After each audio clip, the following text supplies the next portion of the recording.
Hi, scholars. Welcome back to our reading of Matilda by Roald Dahl. A quick recap of what happened in last chapters we read, that Miss Martinez read. Miss Honey realizes that Matilda is a genius, both in what she reads and in her ability in mathematics. So Miss Honey goes and tells Miss Trunchbull that she believes Matilda should be in a higher grade, but Miss Trunchbull says no, she's not allowed. And we also know that Miss Trunchbull is a very strict and harsh, they call them a headmaster, but like a principal or a director. And Miss Honey goes to Matilda's parents, and they also don't believe that she's a genius, and they don't really care what Miss Honey has to say about their daughter, Matilda. So we are going to see more about what happens at Matilda's school in these next chapters that we're reading. Remember, you can follow along on the page, and I have my book with me here that I'm reading from. Okay, the chapter that we're starting with is Throwing the Hammer. The nice thing about Matilda was that if you had met her casually and talked to her, you would have thought she was a perfectly normal 5.5-year-old child. She displayed almost no outward signs of her brilliance, and she never showed off. This is a very sensible and quiet little girl, you would have said to yourself. And unless for some reason you had started a discussion with her about literature or mathematics, you would never have known the extent of her brain power. It was therefore easy for Matilda to make friends with other children. All those in her class liked her. They knew, of course, that she was clever because they had heard her being questioned by Miss Honey on the first day of term. And they knew also that she was allowed to sit quietly with a book during lessons and not pay attention to the teacher. But children of their age do not search deeply for reasons. They are far too wrapped up in their own small struggles to worry overmuch about what others are doing and why. Among Matilda's newfound friends was the girl called Lavender. Right from the first day of term, the two of them started wandering round together during the morning break in the lunch hour. Lavender was exceptionally small for her age, and a skinny little nymph with deep brown eyes and with dark hair that was cut in a fringe across her forehead. Matilda liked her because she was gusty and adventurous. She liked Matilda for exactly the same reasons. Before the first week of term was up, awesome tales about the headmistress, Miss Trunchbull, began to filter through to the newcomers. Matilda and Lavender, standing in a corner of the playground during morning break on the third day, were approached by a rugged 10-year-old with a boil on her nose called Hortensia. New scum, I suppose, Hortensia said to them, looking down from her great height. She was eating from an extra-large bag of potato crisps and digging the stuff out in handfuls. Welcome to Borstal, she added, spraying bits of crisps out of her mouth like snowflakes. The two tiny ones, confronted by the giant, kept a watchful silence. Have you met the Trunchbull yet? Hortensia asked. We've seen her at prayers, Lavender said, but we haven't met her. You've got a treat coming to you, Hortensia said. She hates very small children. She therefore loathes the bottom class and everyone in it. She thinks 5-year-olds are grubs that haven't yet hatched out. In went another fistful of crisps, and when she spoke again, out sprayed the crumbs. If you survive your first year, you may just manage to live through the rest of your time here. But many don't survive. They get carried out on stretchers screaming. I've seen it often. Hortensia paused to observe the effect of these remarks were having on the two tiny, titchy ones.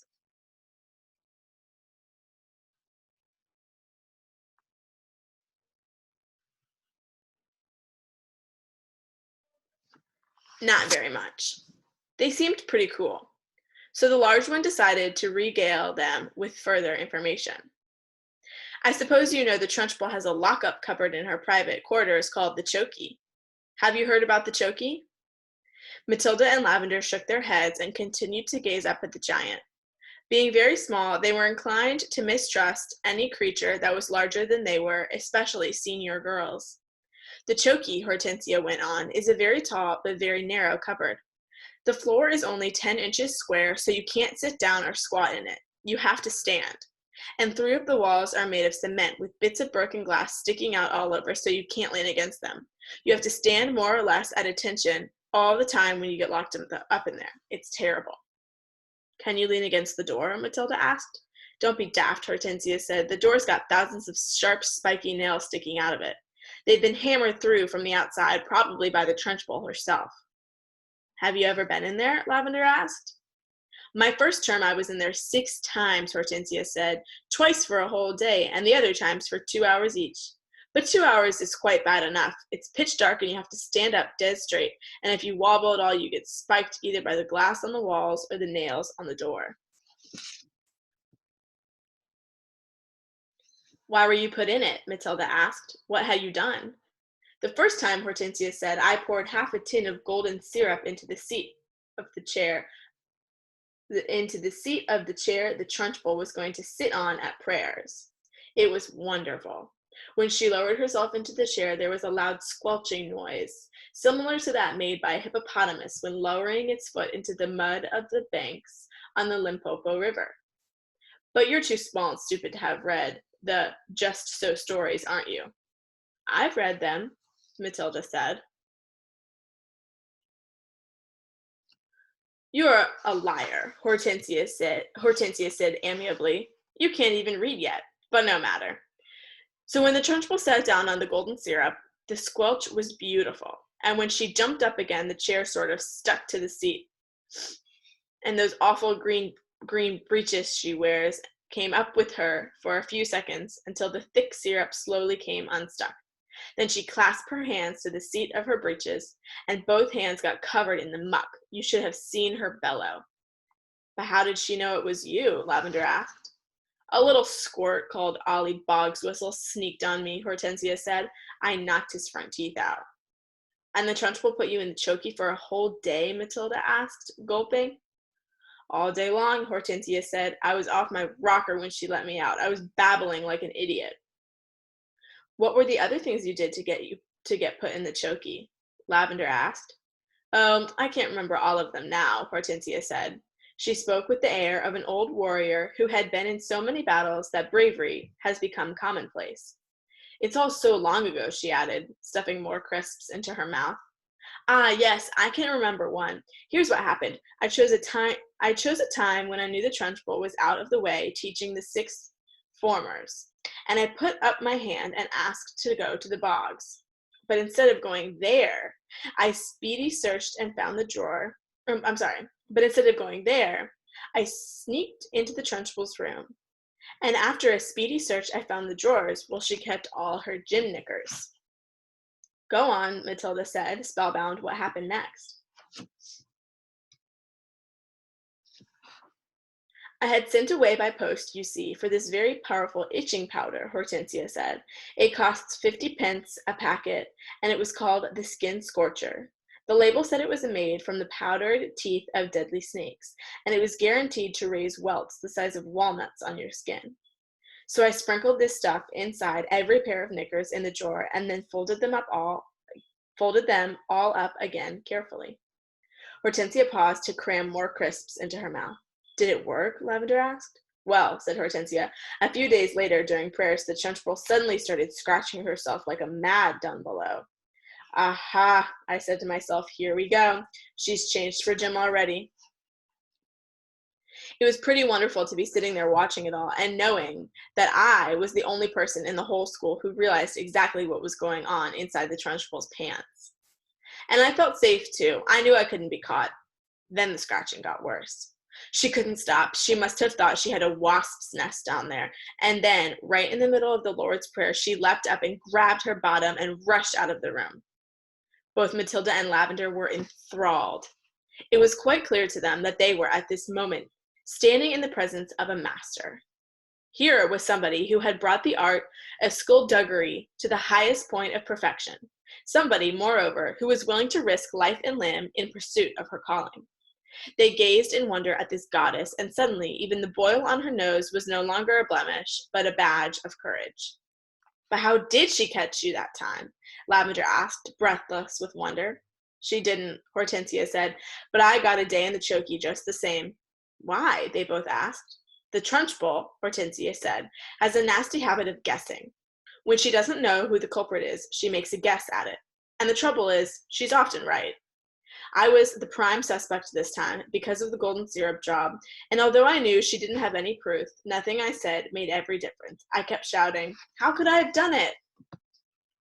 Miss Trunchbull, I didn't even know you kept any spare Snickers at school. I don't even know what itching powder is. I've never heard of it. But the lying didn't help me in spite of the great performance I put on. The Trunchbull simply grabbed me by one ear and rushed me to the Chokey at the double and threw me inside and locked the door. That was my second all-day stretch. It was absolute torture. I was spiked and cut all over when I came out. It's like a war, Matilda said, overawed. You're darn right it's like a war, Hortensia cried, and the casualties are terrific. We are the Crusaders. The gallant army fighting for our lives with hardly any weapons at all, and the Trunchbull is the Prince of Darkness, the foul serpent, the fiery dragon with all the weapons at her command. It's a tough life. We try to support each other. You can rely on us, Lavender said, making her height of 3 feet 2 inches stretch as tall as possible. No, I can't, Hortensia said. You're only shrimps, but you never know. We may find a use for you one day in some undercover job. Just tell us a bit more about what she does, Matilda said. Please do. I mustn't frighten you before you've been here a week, Hortensia said. You won't, Lavender said. We may be small, but we're quite tough. Listen to this, then, Hortensia said. Only yesterday, the Trunchbull caught a boy called Julius Rotwang eating licorice. Eating licorice, all sorts, during the scripture lesson. And she simply picked him up by one arm and flung him clear out of the open classroom window. Our classroom is 1 floor up, and we saw Julius Rotwang go sailing out over the garden like a frisbee and landing with a thump in the middle of the lettuces. Then the Trunchbull turned to us and said, "From now on, anybody caught eating in class goes straight out the window." Did Julius Rotwang break any bones? Lavender asked.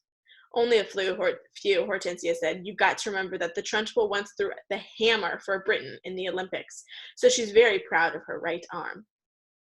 What's throwing the hammer? Lavender asked. The hammer, Hortensia said, is actually a Rudy Great Canyon ball on the end of a long bit of wire, and the thrower whisks it around and throws it. Whisks it round and round his or her head, faster and faster, and then lets it go. You have to be terrifically strong. The Trunchbull will throw anything around just to keep her arm in, especially children. Good heavens, Lavender said.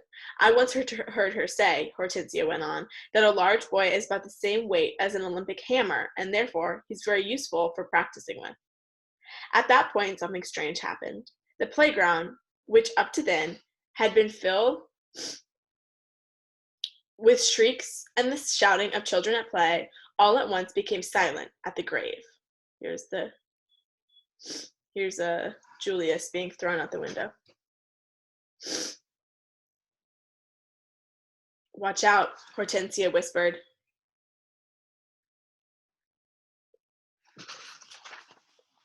Matilda and Lavender glanced round and saw the gigantic figure of Miss Trunchbull, advancing through the crowd of boys and girls with menacing strides. The children drew back hastily to let her through, and her progress across the asphalt was like that of Moses going through the Red Sea when the waters parted. A formidable figure she was, too, in her belted smock and green breeches. Below the knees, her calf muscles stood out like grapefruits inside her stockings. Amanda Thripp, she was shouting. You, Amanda Thripp, come here. Hold your hats, Hortensia whispered. What's going to happen? Lavender asked. Lavender whispered back. That idiot Amanda, Hortensia said, has let her hair grow even longer during the holes, and her mother has plaited it into pigtails. Silly thing to do. Why silly? Matilda asked. If there's one thing the Trunchbull can't stand, it's pigtails, Hortensia said. Matilda and Lavender saw the giant, in green breeches, advancing upon a girl of about 10 who had a pair of plaited golden pigtails hanging over her shoulders. Each pigtail had a blue satin bow at the end of it, and it all looked very pretty. The girl wearing the pigtails, Amanda Thripp, stood quite still, watching the advancing giant, and the expression of her face was one that you might find on the face of a person who is trapped in a small field with an enraged bull, which is charging flat out towards her.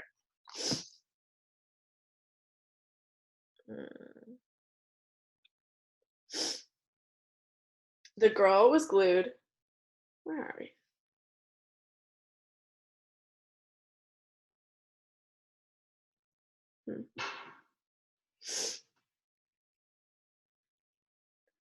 The girl was glued to the spot, terror-struck, pop-eyed, quivering, knowing for certain that the day of judgment had come for her at last.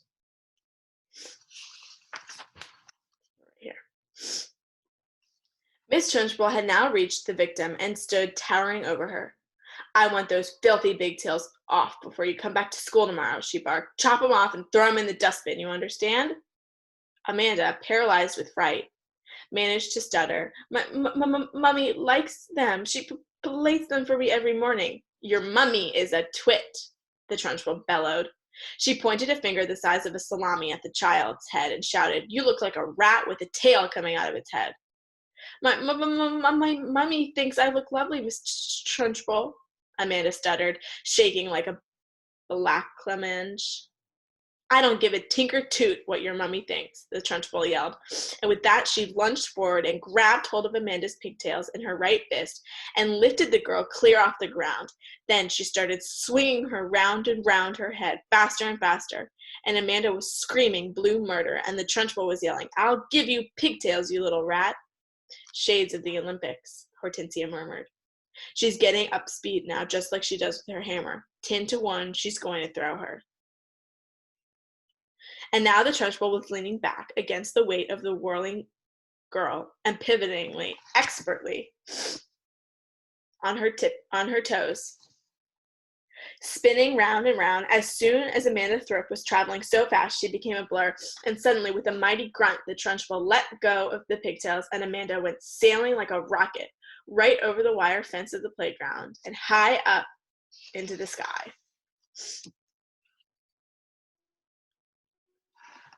"Well thrown, sir," someone shouted from across the playground, and Matilda, who was mesmerized by the whole crazy affair, saw Amanda Thripp descending in a long, graceful parabola onto the playing field beyond. She landed on the grass and bounced 3 times and finally came to rest.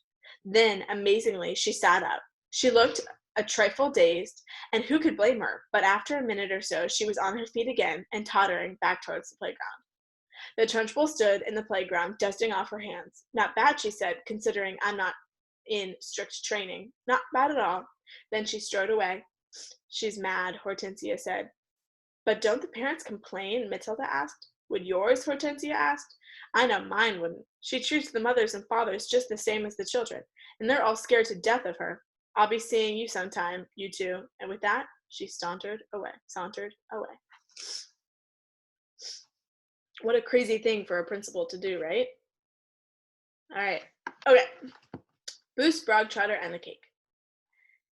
"How can she get away with it?" Lavender said to Matilda. "Surely the children go home and tell their mothers and fathers. I know my down the line. I know my father would raise a terrific stink if I told him the headmistress had grabbed me by the hair and slung me over the playground fence." "No, he wouldn't," Matilda said, "and I'll tell you why. He simply wouldn't believe you." Right here. "He wouldn't," Matilda said, "and the reason is obvious. Your story would sound too ridiculous to be believed, and that is the Trunchbull's great secret." "What is?" Lavender asked. Matilda said, "Never do anything by halves if you want to get away with it.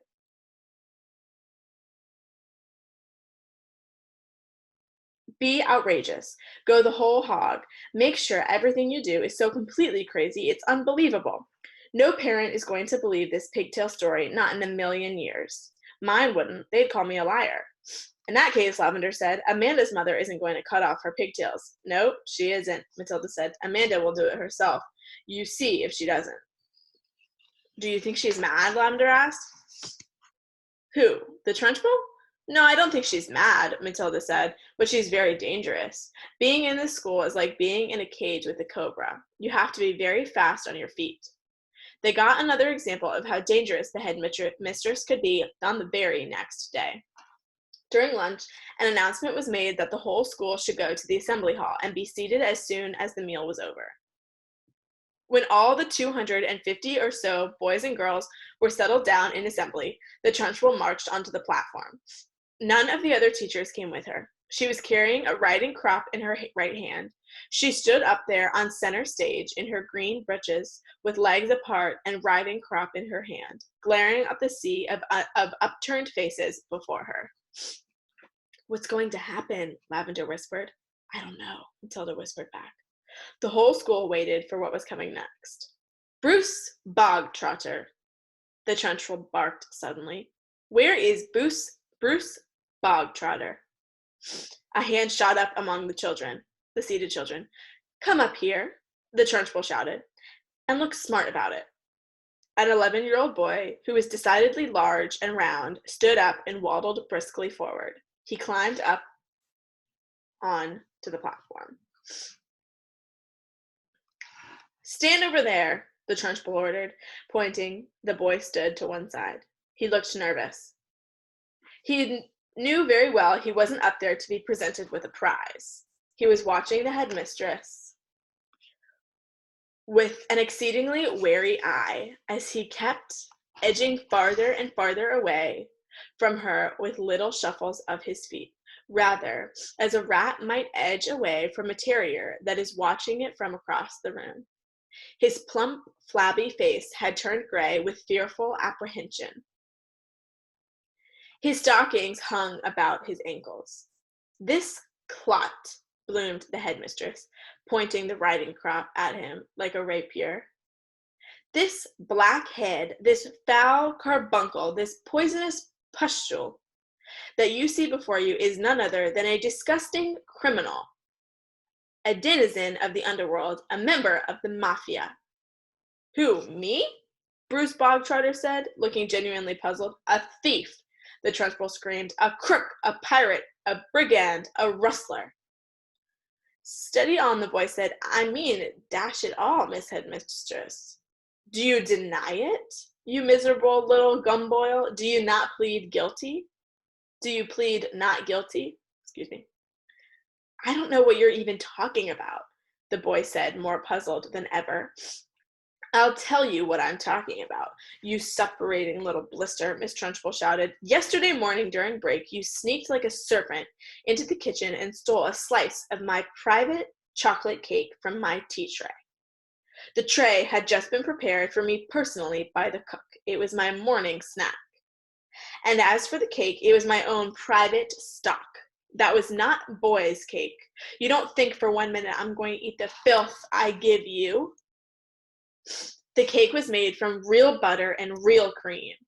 And he, that robber bandit, that safe cracker, that highwayman standing over there with his socks around his ankles, stole it and ate it." "I never did," the boy exclaimed, turning from gray to white. "Don't lie to me, Bogtrotter," barked the Trunchbull. "The cook saw you. What's more, she saw you eating it." The Trunchbull paused to wipe a fleck of froth from her lips.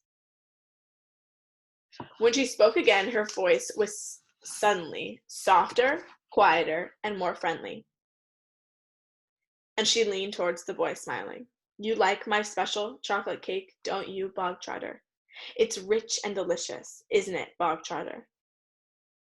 "Very good," the boy mumbled. The words were before he could stop himself. "You're right," the Trunchbull said. "It is very good. Therefore, I think you should congratulate the cook. When a gentleman has had a particularly good meal, Bogtrotter, he always sends his compliments to the chef. You didn't know that, did you, Bogtrotter?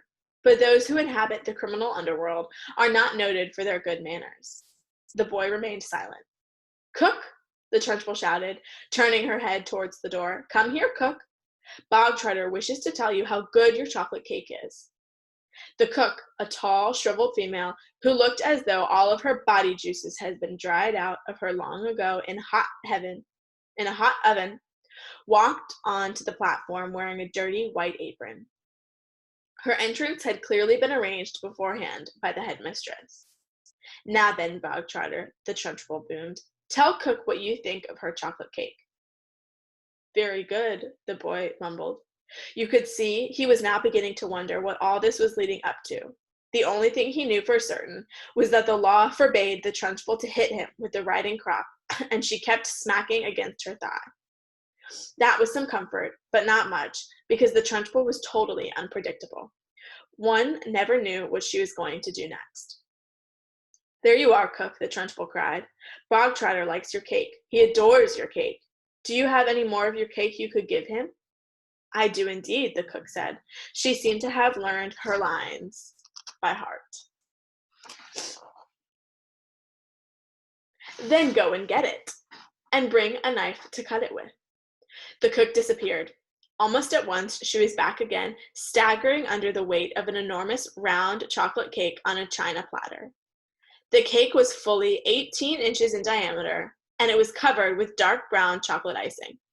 "Put it on the table," the Trunchbull said. There was a small table center stage with a chair behind it. The cook placed the cake carefully on the table. "Sit down, Bog Trotter," the Trunchbull said. "Sit there." The boy moved cautiously to the table and sat down. He stared at the gigantic cake. "There you are, Bog Trotter," the Trunchbull said, and once again her voice became soft, persuasive, even gentle. "It's all for you, every bit of it. As you enjoyed that slice you had yesterday so very much, I ordered cook to bake you an extra large one, all for yourself." "Well, thank you," the boy said, totally bemused. "Thank cook, not me," the boy said. The cook stood there like a shriveled bootlace, tight-lipped, implacable, disapproving. She looked as though her mouth was full of lemon juice. "Come on, then," the Trunchbull said. "Why don't you cut yourself a nice, thick slice and try it?" "What? Now?" the boy said, cautious. He knew there was a catch in this somewhere, but he wasn't sure where. "Can I take it home instead?" he asked. "That would be impolite," the Trunchbull said, with a crafty grin. "You must show Cookie how grateful you are for all the trouble she's taken." The boy didn't move. "Go on, get with it," the Trunchbull said. "Cut a slice and taste it. We haven't got all day."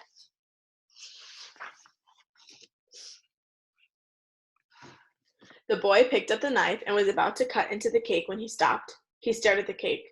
Then he looked up at Trunchbull, then at all the tall, stringy cook with her lemon-juice mouth. All the children in the hall were watching tensely, waiting for something to happen. They felt certain it must. The Trunchbull was not a person who would give someone a whole chocolate cake to eat just out of kindness. Many were guessing that it had been filled with pepper or castor oil or some other foul-tasting substance that would make the boy violently sick. It might even be arsenic, and he would be dead in 10 seconds flat. Or perhaps it was a booby-trapped cake, and the whole thing would blow up the moment it was cut, taking Boo's Bog Trotter with it. No one in the school put past the Trunchbull to do any of these things. "I don't want to eat it," the boy said.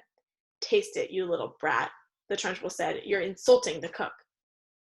Very gingerly, the boy began to cut a thin slice of the vast cake. Then he levered the slice out. Then he put down the knife and took the sticky thing in his fingers and started, very slowly, to eat it. "It's good, isn't it?" the Trunchbull asked. "Very good," the boy said, chewing and swallowing. He finished the slice. "Have another," the Trunchbull said. "That's enough, thank you," the boy murmured. "I said have another," the Trunchbull said. And now there was an altogether sharper edge to her voice. "Eat another slice. Do as you're told." "I don't want another slice," the boy said. Suddenly the Trunchbull exploded. "Eat!" she shouted, banging her thigh with her riding crop. "If I tell you to eat, you will. You wanted cake, you stole cake, and now you've got cake. What's more, you're going to eat it. You do not leave this platform, and nobody leaves this hall until you have eaten the entire cake that is sitting there in front of you. Do I make myself clear, Bog Trotter? Do you get my meaning?" The boy looked at Trunchbull. Then he looked down at the enormous cake. "Eat, eat, eat," the Trunchbull was yelling. Very slowly, the boy cut himself another slice and began to eat it. Matilda was fascinated. "Do you think he can do it?" she whispered to Lavender. "No," Lavender whispered back. "It's impossible. He'd be sick before he was halfway through." The boy kept going. When he had finished the second slice, he looked at the Trunchbull, hesitating. Eat, she shouted. Greedy little thieves who like to eat cake must have cake. Eat faster, boy, eat faster. We don't want to be here all day. And don't stop like you're doing now. Next time you stop before it's all finished, you'll go straight to the Chokey, and I shall lock you and throw the key down the well. The boy cut a third slice and started to eat it. He finished this one quicker than the other two, and when that was done, he immediately picked up the knife and cut the next slice. In some peculiar way, he seemed to be getting into his stride. Matilda, watching closely, saw no signs of distress in the boy yet. If anything, he seemed to be gathering confidence as he went along. He's doing well, she whispered to Lavender.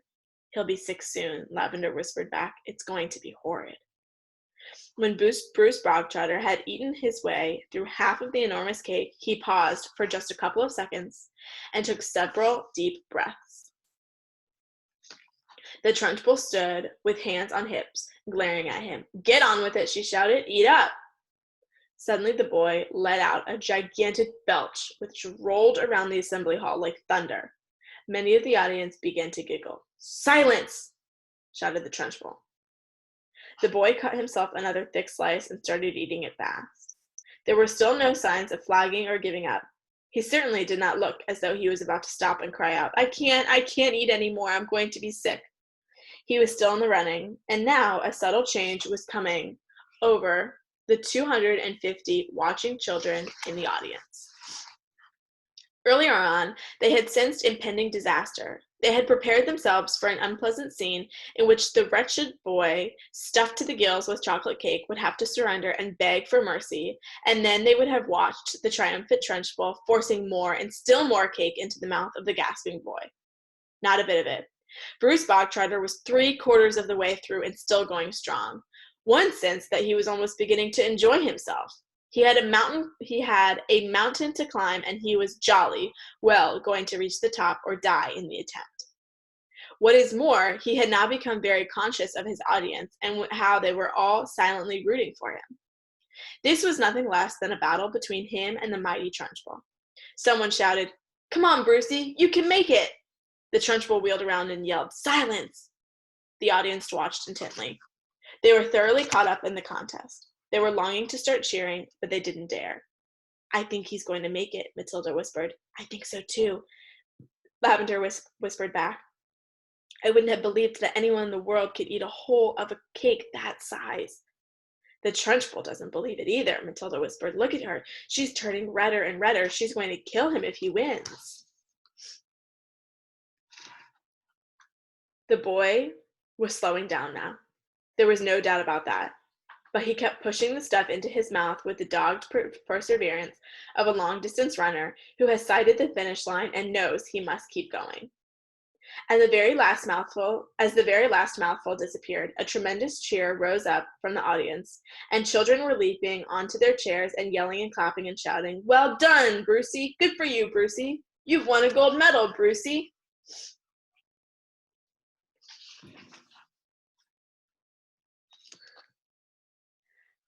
The Trunchbull stood motionless on the platform.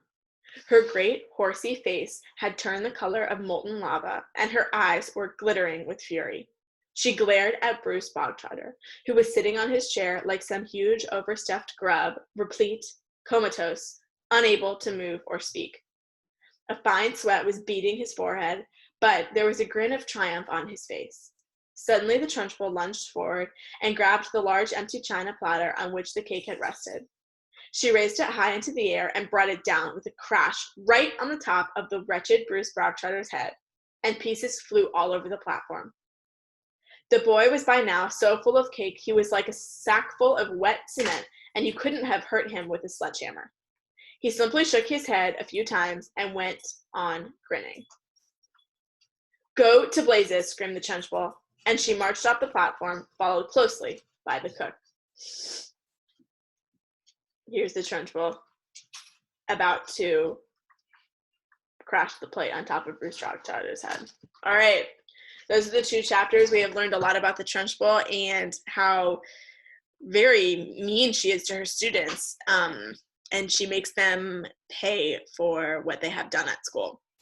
So there are a couple reading questions in the comments below. I hope you guys are enjoying this book so far. I definitely am. It's one of my favorites. See you next time.